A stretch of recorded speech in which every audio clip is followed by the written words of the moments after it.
as they come in. But thank you very much to Joanna Clute for joining us today. Joanna is the CEO of Green KPI, and tonight we will be discussing, or Joanna is going to walk us through and learn, so that we can learn how to transition to sustainability. And how that will identify and mitigate risk for our business. So thank you so much, Joanna, for joining us at Small Business Women Australia on this Skill Up webinar. And I will hand over to yourself. Thank you very much. And thank you very much for the invitation to be here tonight. I'm going to attempt to share a fairly quickly put together PowerPoint presentation. Life's pretty busy. I'm on the road at the moment, so and in fact staying at my parents' place currently. So I'm hopefully we'll be able to share this slide. Okay, that seems to have worked well so far. Here we go. So yes, I am Joanna Clute. I am the CEO of Green KPI, which is sustainability software. What we do is we transition businesses to green, lean, and seen. We are a for-purpose, for-profit company with a vision for a clean, green, and equitable global supply chain. And how did that happen? Well, I was just saying to Rachel earlier, because I was an airline pilot. I started flying when I was 18 years old, and at the age of 23, I joined Qantas, flying 747s around the world. Went through the ranks through to first officer, was doing command training, and I was hit by a virus. So yes, these viruses are quite dangerous. It hit my inner ear, damaged it permanently, and so I've never been able to fly again. My first class medical was cancelled. And it did make a bit of a mess of me for a while, for quite a long while. About the time that things were starting to come right again, where I was able to get back into the workforce and consider a new career, my brother had his first son, my first nephew, and I remember visiting that little boy and looking in those innocent little eyes and realizing that I have to become a responsible adult. And because this little guy, when he's 20, he's going to be asking me, Auntie Jo, what did you do about this mess? Because as we know, we have some major environmental and thus social and economic issues to face over the next 20 years. From this decade, from this year on, from 2020 to 2030, this has to be the year of action. And so I had to learn how to do that first. So I threw myself into a degree in sustainability. And when I graduated in 2015, I started to attempt to work with businesses to assist in this transition to sustainability, but I kept coming across the same three barriers, and that was time, cost, and knowledge. Businesses didn't have time to consider this extra thing. They couldn't afford consultants. They couldn't understand really what it was about. Most people thought, and still do, that sustainability is solar panels and batteries. It's what I get mostly. Didn't quite understand that sustainability is actually an efficiency drive. It's a cost-cutting measure. It's a sales promotion measure. It's good for marketing. It's good for brand trust. So it's a real win-win situation, and trying to get that across to people who were time poor and really had been sold the story that sustainability was a cost, not a saving. It was very difficult to break through.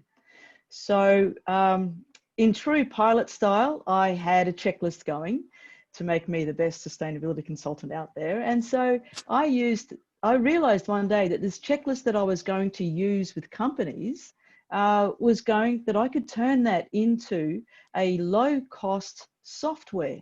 That way I could access the world and support all businesses across the world, large and small, in their transition to sustainability. And that was the beginning of Green KPI. So today we're going to talk about why organizations around the world are embracing sustainability as a risk management strategy. What I'll be giving is the big picture. It's not really the day-to-day things in your company. It's about the big picture of why risk management is so important. And I'll be talking more at a global level, but how it does reach all the way down to every single business and basically individual and basically every living thing on this planet. We're talking about who is sustainability for, where does sustainability apply and what is sustainability? And I have devised my own definition of sustainability. It's the one I go to when I'm trying to put things in perspective. Going back to my flying career, when I was learning to fly, I had an instructor called Mike Adams, and he would say to me, "Jo, when you need to work something out, bring it right back to the basics and go from there." And that advice I've used all my life since, and it's never failed me. And this is what my definition of sustainability comes down to. How to get started? The first step's often the hardest step. How much saved? So I give some context around what can be saved in terms of money and resources, and then how to build brand trust and what is what's behind that. What's the psychology behind building brand trust? So I'll continue now. I'll start with this image on the right. So the largest circle is the environment. We can see that as planet Earth. It's a finite space. Within that is nestled society. Society lives on the earth. And then we have the economy, because the economy is a social construct. And that social construct is really quite important because we need a conduit. The society needs to be able to access all the things that the environment provides. So when you think about your day, we've all had a long day. Think about from the moment you wake up to this very moment, and think about what you breathed, what you drank, what you ate, what you sat in, what you slept in, what you drove in, public transport, everything you've touched, basically, apart from perhaps another human being, has come from the environment, and it came to you via the economy. So what I've written here is that the business is a conduit between the environment and society, providing society's needs. So environmental survival depends on healthy biodiversity. That's our collective life support system. So biodiversity, which is a word we hear a lot about, but not a lot of people actually know what biodiversity is. And what it is, it's a collection of ecosystems that spread around the world, a bit like the freckles on a face, all joining up to create one big biodiversity or a great big tan on someone's face. And then when those ecosystems break down for whatever reason, biodiversity breaks down. There's biodiversity loss, which is a term we hear a lot about. And when biodiversity is reduced, that means the ability for the planet or the environment to produce goods is reduced, which is why we hear a lot about the problem with biodiversity loss. So resource depletion is when the consumption of a resource is faster than it can be replenished. So it's like sort of, drinking out of a bucket faster than it can be refilled. And that's what's happening with a lot of the resources that are available on planet Earth, either because we're using resources that are generated by the biodiversity, by the planet, by environment, faster than what it can make, or things that are fixed resources like minerals, we're using them up. And they are things that can't be replenished. They can be substituted, mostly, perhaps, hopefully, we'll see. But the idea of risk management here for businesses when it comes to resources is that it's business management 101 to scan ahead and always make sure that whatever the resources that you are using in your business are a constant, that there is, years of availability. Because if the availability is reduced and you haven't factored in a replacement, a substitute, of course the price is going to increase, which means your prices will have to increase. And it might even be that you won't have access to them at all. So that's the big picture idea of making sure that the resources that you use for your business remain available. There are several types and courses of resource depletion. Water is a big one. Starting this year, 2020, universities around the world doing research have said this is the year it starts. There are already tens of towns around our country, Australia, that have and are running out of water. But there are some hotspots around the world that will cause social unrest, to say the least. So and to give an example about a business, there are businesses that I've read about who have understood that, yes, we're having trouble with our water. And just to qualify this, that if the research shows that all the aquifers around the world, or if not all, but most aquifers around the world are reducing their levels. They're not going up, they're going down, and there's more people using more water, and the recharge rate, the filling the bucket back up rate, is less than what the outpouring of the water is. But there are companies, breweries and the like, who have they've extracted the water from the environment around them, which is their community, and used it for their beer making and other enterprises, and then put the used water, which is at times contaminated to some extent, back into the environment, and upset the locals. And the locals have come along and said, look, this is no good. We're not happy with that, so fix it up. And they have worked with the locals to change the way that they use the water, and employed locals to regenerate the harm that was inflicted on the environment. And this has put the standing of the company back up in the community and for their customers, and increased their sales. So they've been able to work their way out of a problem. So to continue with types and causes of resource depletion is forest and biodiversity. So when forests are degraded or totally removed, as is happening at a great rate in places like Brazil, the Amazon, biodiversity services are lost, they're reduced. Fossil fuels and minerals, they're a fixed source, they're not renewable, the planet doesn't grow that back. So once those resources are used up or getting more difficult to get access to, the price must go up. So the idea is that we have to find a replacement as quickly as possible. And businesses that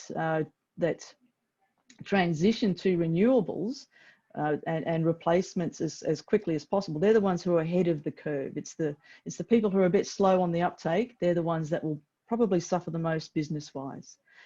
Contamination issues, soil loss due to regenerative agricultural practices, and then we have the excessive or unnecessary use of resources, particularly resources that are not easily regenerated or have a fixed amount. So the takeaway message here is that the economy is only as strong as society, which is only as strong as the environment. And as we use the resources, we need to look ahead and make sure that whatever it is that we're using, if it is reducing in availability, that we start building in a replacement as soon as possible. Who is sustainability for? According to HSBC's Made for the Future report, and I'm pretty sure that's a 2020 report, among the 2,500 organisations interviewed or surveyed, 2/3, this is in the UK, 2/3 said they will be focusing their budgets on making manufacturing more sustainable, improving internal practices, and updating buildings and equipment. They found that sustainability and ethical business practices are the things that most businesses really care about. So why the sudden desire to go green? This is for the UK.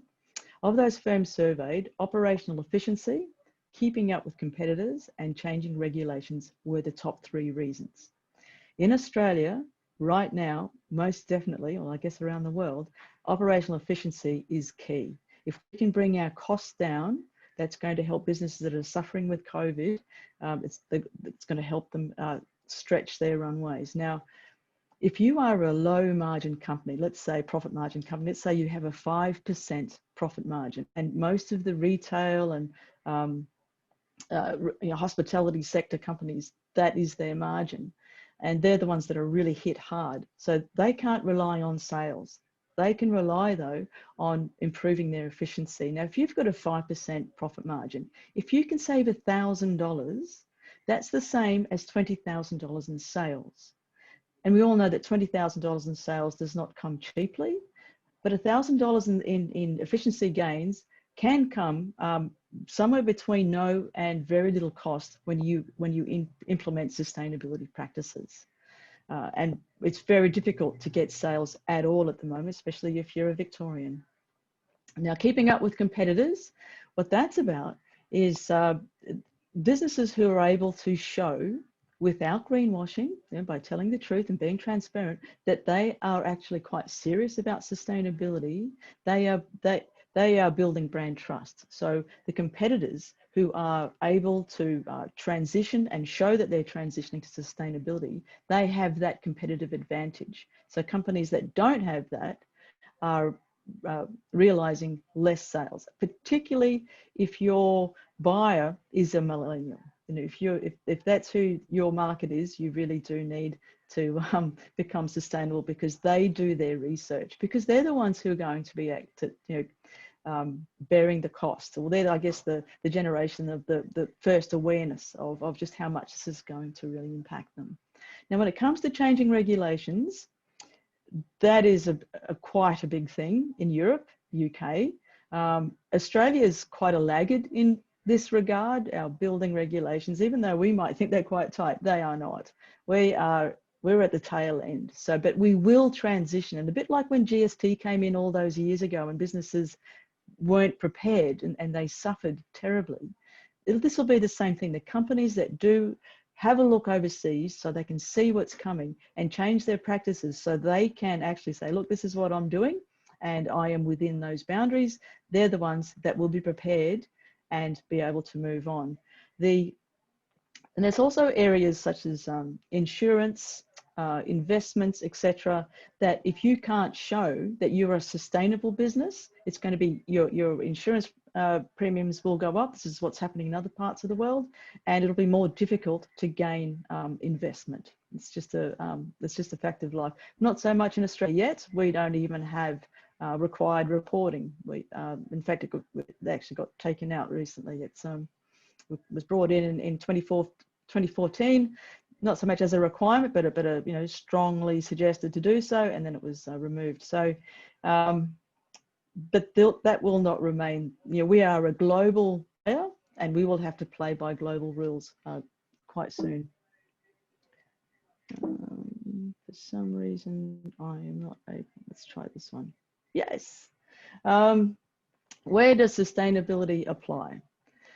Many years ago, a company's success was judged by its standing in community.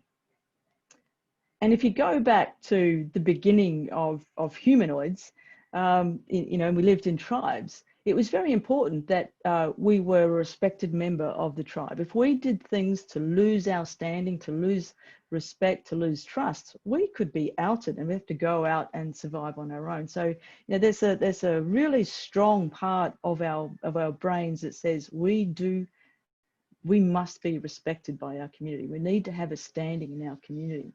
Although over the last number of decades, companies have been judged by their financial performance, earnings per share, return on investment, and that sort of thing. But we're going back now. We're going back to what really is a human requirement, and that is because consumers are becoming increasingly concerned with environmental impact and the understanding of the associated social and economic consequences. There is a growing expectation for companies to support the communities and regions they interact with, because they do have impact on their communities, whether it be staff members and or the fact that they might have some sort of physical impact, some sort of, so they'll have social impact with their communities and their staff, and then they'll also perhaps have environmental impact with the regions that they interact with. So the three areas of focus for sustainability are people, planet, and profit. So the social aspect is the people, the environmental is the planet, the economic is the profit. Impact is increasingly subject to scrutiny and a demand for supply chain transparency. So when you think about that, that means pretty much every single action that you take in your business will have some sort of sustainability lens filter that can be applied. Basically, every invoice, you can look at all of your invoices and go, where did that come from? Where is it going? So was it extracted from the environment, and is it going straight back into the environment? Whether it's whether you bought fuel, let's say diesel, you bought diesel, that's been extracted, it's been used, and it's gone back into the environment in terms of emissions. It could be you might be a manufacturer of some sort of timber product or a steel product that's been extracted. Was it extracted from sustainable harvest timber lots, or was it a hardwood plantation with no program associated? Is it certified sustainable? And where is it going at the end of the life of those timber products? Do you have a system in place where it comes back to you? Or if it's a steel product, is there a system in place where it's recycled to come back into the economy? We'll talk a bit more about the circular economy a bit later, but these are the things that customers are looking for. They need to see proof of the fact that you've thought about and can show your supply chain. It's not a big thing in Australia yet, but it is coming quite rapidly. I can tell you this, the Australian government, from federal to state to local, are on this circular economy thing. And when Australia does that, you know, it's here. So a bit behind the rest of the world, but it's here. So what is sustainability? There are many definitions of sustainability available. I felt I needed to find my own, to define my own understanding of what drives me. It took years for me to come to the absolute essence of what it means to me, the core understanding that underpins all other nuances. For me, sustainability is simple. It is the relationship between the environment, society, and the economy, because the health of this relationship dictates the health of all this.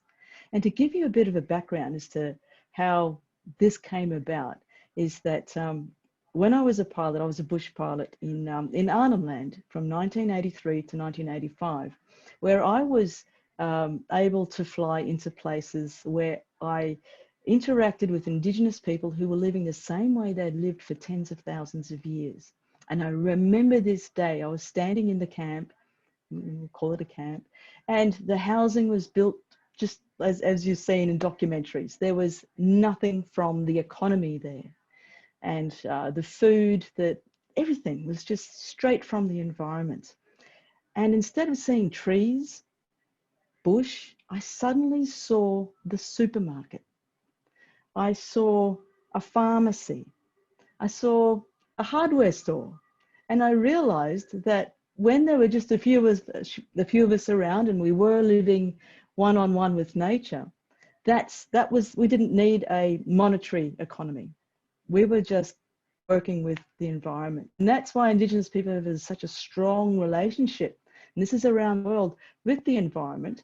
And they have where they belong to the environment rather than the land belonging to them, so to speak. They understand the nuances of watching the cycles of nature do its thing. So when this bird flies there, then that means that goanna over there is available and ready to eat. Those sorts of, I've just made that up, but just to say that they understood the cycles, and they were brought up with that understanding. So today's children, I think I did a survey recently, 75% of children in New South Wales did not know that cotton came from a plant. So, things as simple as that. And it did shock the New South Wales Education Department. And so they have now brought agriculture and an understanding of where things come from into the curriculum. But we don't, as Western children, we don't grow up with this understanding of biodiversity and our very intimate relationship with the environment. We think our requirement is for an economy and for supermarkets to survive, without an understanding that all of that actually comes from the environment. So how to get started? There are three main avenues to business sustainability. Engage a sustainability consultant to guide you through the process. Train your staff through courses and workshops. Sign up to a sustainability software platform such as Green KPI. Consultants range from about $150 per hour and up, and that may include providing guidance on how to transition to sustainability, It may involve also capturing your metrics to show, to bring your information from your invoices into spreadsheets, etc., to show a trend and change. So as you make changes, you do expect to see your costs come down, and to make sure that you're on the right tariff, etc., when it comes to electricity. And it also might involve providing sustainability reports to share with stakeholders. Stakeholders is your staff, your investors, and your community, mostly. A sustainability report can cost around $3,000 to $4,000 for a comprehensive one, but it's very, very important that those sustainability reports are full of fact and figures, not full of fluff and greenwashing. Otherwise, you will lose customers, not gain them.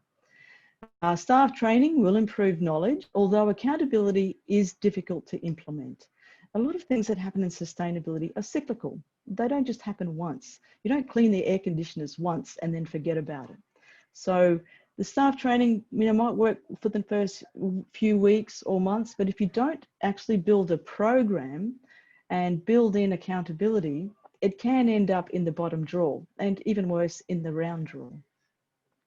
Most sustainability software options provide metrics and reporting, but without the step-by-step guidance required to make the transition to sustainability.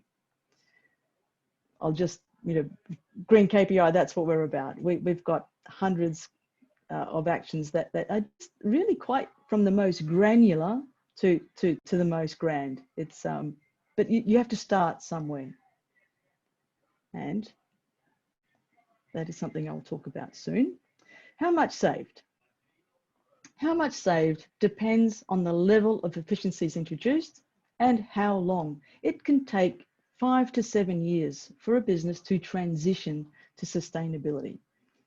I suggest starting with the small items, the no cost, the low cost. No cost is just behavioral change, changes in management, resource management, whether it's electricity, fuel, water, how waste is managed, the kind of materials that are used. Some of those things are totally cost-free. Some are low cost, like changing to LEDs where possible. One of the best ways to save money is just to have a look at your air conditioning and refrigeration. They are high cost. There's a book out there called Project Drawdown, and it's gone through and rated the highest emitters, and the highest emitters air conditioning and refrigeration.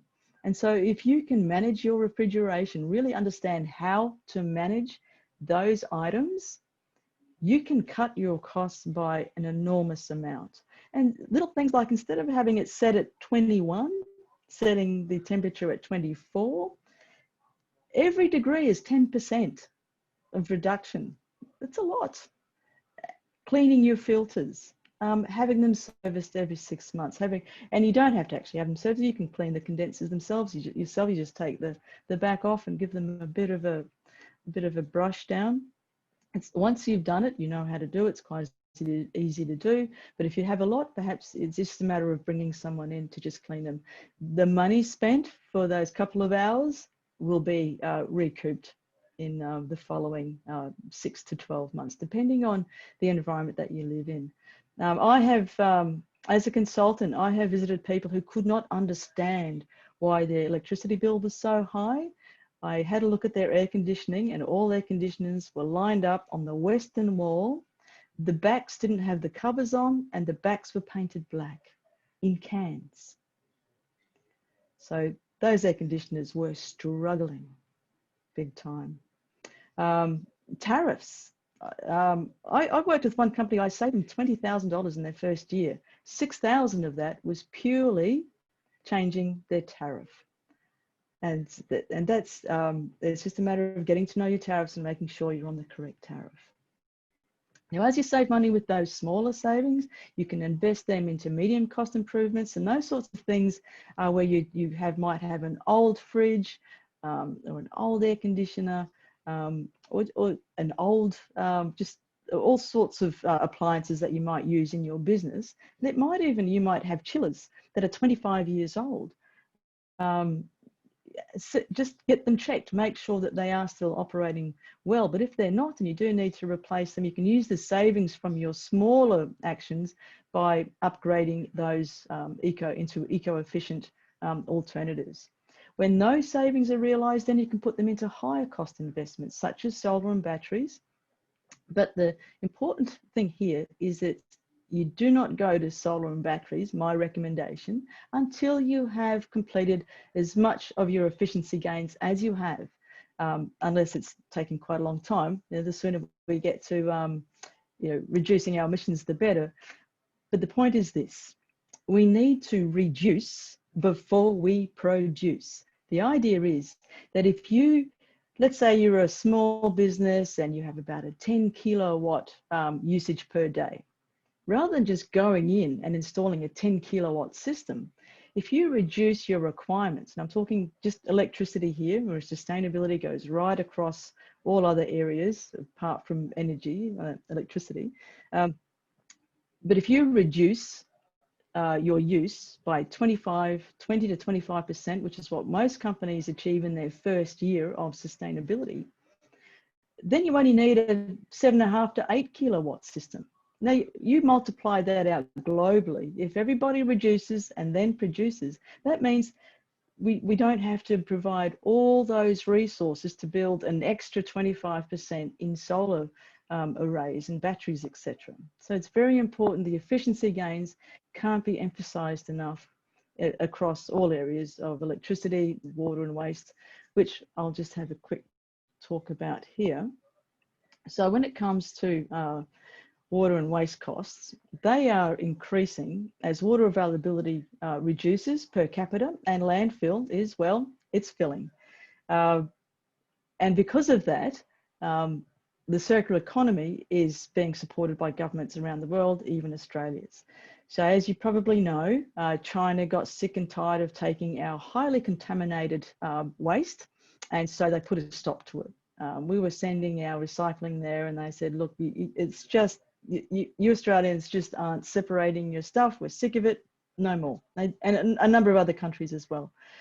So that forced us to realise our own level of rubbish generation, because we have to deal with it ourselves now. We can't send it anywhere. We've got to work it out ourselves. And now that we have looked at this issue, we've realised that this is a huge opportunity. Instead of sending all that resource away, we keep it, and then we bring that resource into a circular economy. So how much is saved is not just in our efficiency gains, it's also in the way we manage our materials. The idea of the circular economy, the economy part of it, is by having resources stay in the economy and losing the least amount of value as possible. That gives us the highest retention of value inside our economy. To give you an example, plastics is a fantastic example. There are plastics that when they're recycled, they lose 80% of their value. They can only be recycled once because the bonds break down far too quickly. Plastics ain't plastics. So the idea is that if we, in the first place, use materials that are recyclable without losing value, that maintains value in the economy. So we can just continue to keep using that one piece of resource, nothing coming out of the ground, nothing going into the ground, no economic value lost. That's a fantastic win. And that's where we're headed. And so once again, when we talk about risk assessment, if you're a company that is not considering the circular economy, and if you're making products and you're not considering how you're making them so things can be pulled apart and recycled easily, if you're not using products that can, without loss of value, go into the circular economy, or at least thinking about transitioning to those, as the circular economy takes hold, you will be left behind. You will not be as sustainable as your competitors. So it's very important to understand where the world is going in this regard. So how do you build brand trust? So in that HSBC report, 23% of businesses are motivated to become sustainable to gain a competitive advantage by using sustainable practices to grow their sales. So once again, it's this competitiveness. It's about not being left behind. It's making sure that you are, you're part of a growing movement. You're not being left behind as a laggard. Top tips to build consumer trust with sustainability. Are your products and services ready for the circular economy, as in zero landfill?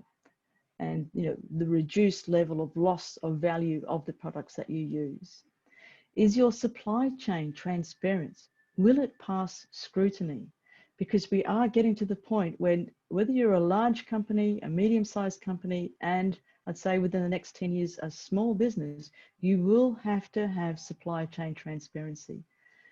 Are your sustainability reports clearly based on actions and commitments?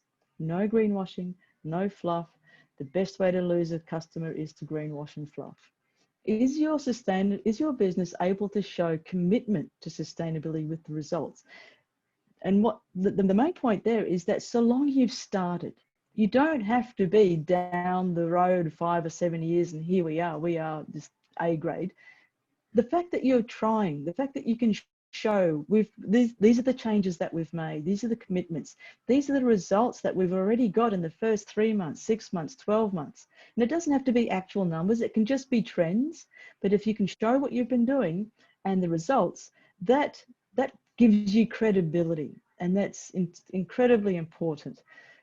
Now, of course, when you build brand trust, you build sales. So when it comes to sustainability, the reason that it grows profits is because you're reducing loss of value in the circular economy, you are reducing costs due to your efficiency gains, and you're improving sales because of your building of brand trust.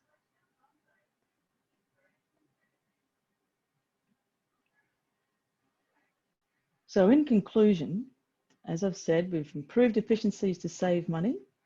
We've enhanced the company reputation that builds trust and sales. Your community, your friends and family are the beneficiaries of your commitment. So it's not just good for your business and your profits, it's also good for your standing and for your impact on the environment and society and the economy. Because your community and your friends and family, they are all living in the same, we're all earthlings, we're all living the same results of what we all do collectively. You will attract high quality and loyal staff. Now, this is a really important aspect. For me, it's one of my personal favorites of sustainability, to the extent that when we design Green KPI, we have all these actions, but we don't have them all yet, and we probably never will, because many companies are nuanced. And so what we built in was the ability for every company to be able to add their own actions. So the example I use, let's say Aldi, they're not yet, but I'm working on it. Aldi, let's say Aldi is a client and they have 1,000 stores on the Green KPI platform. And a 18-year-old shelf stacker comes up with this fantastic idea on how to improve sustainability. She manages up to her store manager, who is the administrator of Green KPI, because Green KPI is not a head office thing. Green KPI is very much an operational software, ground floor, working with staff. It's staff who are carrying out the actions. The administrator delegates actions to staff. So going back to the 18-year-old, she's come up with a great idea. She's gone to her store manager and has said, I've just had this great idea. Why don't we add this as an action to Green KPI? And he does that. And it goes across 1,000 stores. So now Aldi has become more sustainable, more efficient. Now imagine how that 18-year-old feels. She feels a sense of belonging. She feels valued. She's chuffed, hopefully. And I'd say it's quite probable Aldi would have provided recognition, and that's what people want. They want recognition. Reward is nice, but what they really want is recognition. And so she feels great. Her fellow staff members feel, oh my God, look at this, they're listening to us. And then they're encouraged to manage up. And everyone has a good feeling about working for Aldi because they are being listened to. I've worked in a lot of companies around the place.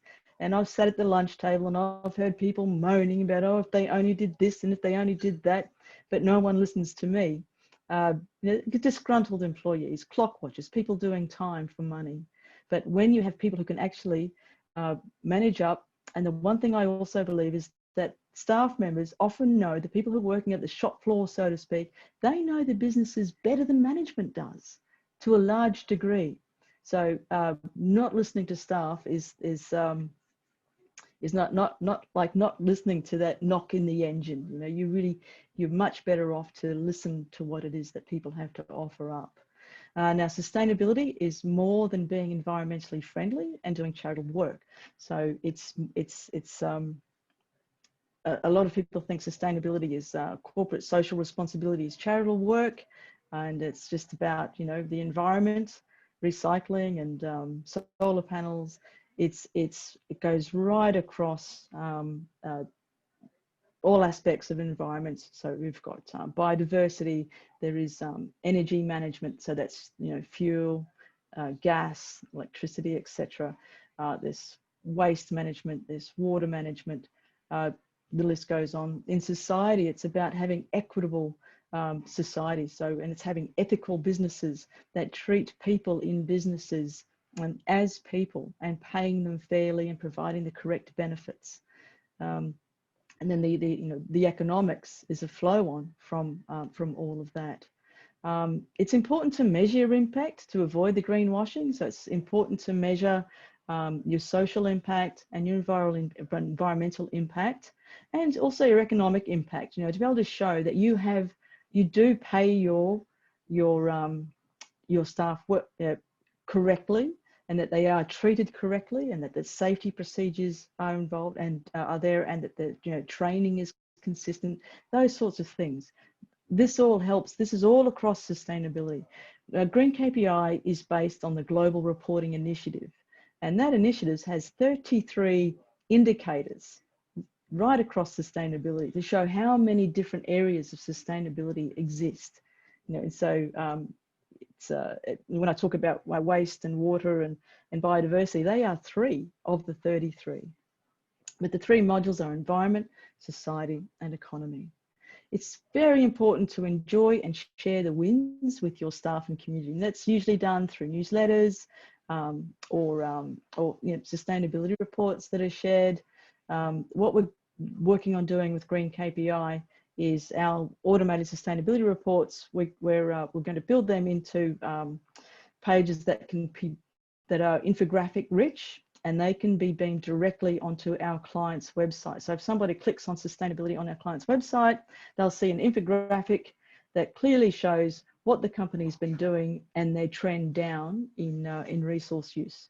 And people love to see that. It's very easy and quick to understand, and it'll be like, yep, take my money, because the competitor probably won't have that.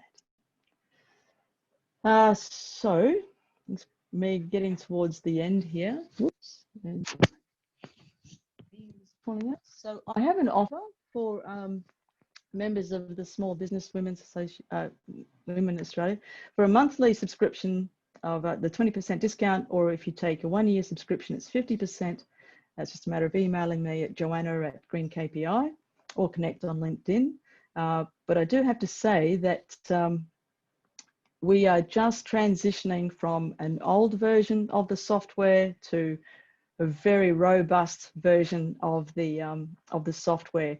And this is because we're working with a lot of strategic partners. So in our action area, so if we have an action that might say retrofit your refrigeration to eco-efficient refrigeration, we'll actually have a link to somebody in your geographic area who can help you with that task.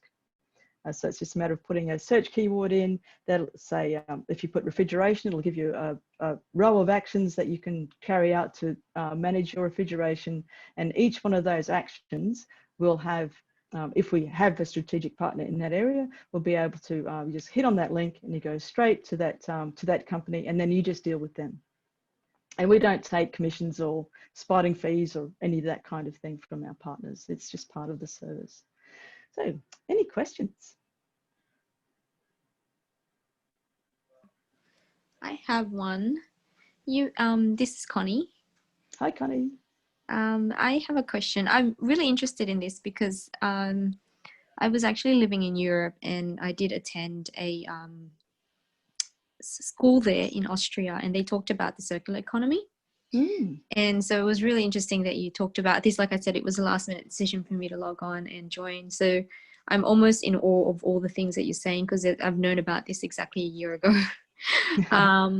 So it's great. And I am actually building my my business model based on sustainability, but more around safety and risk management. So I'd never not heard about Green KPI before until now. But I don't know at this point in time, like in terms of getting access to sustainability information, whether the subscription allows you to have that, or it's something that I would have to look into externally. And if so, could you provide some a pathway to where you think is best to continue getting educated around these topics?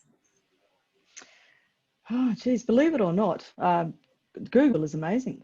If you want to know about, just ask a question, particularly Google Scholar is quite good as well, because you get a lot of, I guess, academic information there, but also just good old Google. If you say, I want to know how to manage refrigeration, I want to know how to manage air conditioning.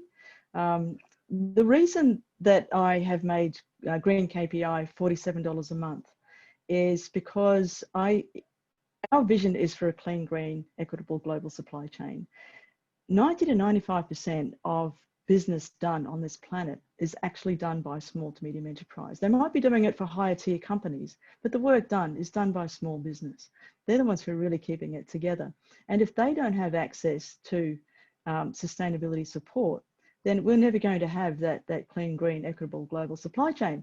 So that's why at $47 a month, you've got access to all those actions, the measurements, and the reporting. So if you're Aldi and you have 1,000 stores, that's 47,000 a month if you're a large company. If you're just a small company, it's 47 a month. So I just wanted to sort of be able to put that in perspective as well. Well, that's good to know. Thank you. Fantastic. Thank you, Joanna. And we just have one question that came through. How to best push more sustainable practices across a big franchise? Yes, so the way it would work with a franchise is that each location that wanted to be a part of the Green KPI would take a $47 a month subscription. And if they wanted to, we create what's called a super administrator. So there's somebody that is the single point of contact across the franchises, or we can just work with the individual companies in their own areas of work, depending on what the type of franchise is. And because we have such a broad range of actions, we cover a lot of industries. So whether it's coffee shops or mowers or offices, we have a lot of actions available, and we're growing them all the time. And the idea is we're also building a platform called Green KPI Connect, where all of our members can come in and talk about what they've been doing, share ideas, and also it's in terms of the circular economy. What's kind of missing at the moment is, we've all heard that somebody's trash is somebody else's treasure. Well, that's so true in the circular economy. So instead of the end result of somebody's process going to landfill, it can be the beginning or a part of another company's process. So they can come to Green KPI and look for, does somebody here have an end result here that we can use in our company? So the more we grow, the more we'll formalize that kind of directory. It's almost like a match. It's sort of like Tinder for waste. That's fantastic. Well, that's great. Well, thank you so much for your time tonight, and the information has been so good. You've presented in such an easy to understand format. And as you say, it can just be the simple things. It doesn't need to be complicated, like your example with the air conditioners, like it's fantastic, and you're right that you need to celebrate the wins and tell people about what you're doing, because it's amazing that the number of businesses that do or that have sustainable practices, but they don't tell anyone about it. So that's fantastic. So yeah, some really good information there, and thank you so much. And thank you so much for the offer for all the members of Small Business Women Australia. I will pop that in the group, and if anyone has any questions or comments or need advice, remember there's over 3,000 people in our Facebook group in the Small Business Women Australia community. So if you have any questions or need some advice on sustainability practices, please pop your questions in the Facebook group, and we'll be able to help you out and direct you to Joanna. But thank everyone for joining us this evening, and thank you again, Joanna. And we'll see everyone at our next Skillet webinar. Thank you. Fantastic. Thank you. Bye. Thank you.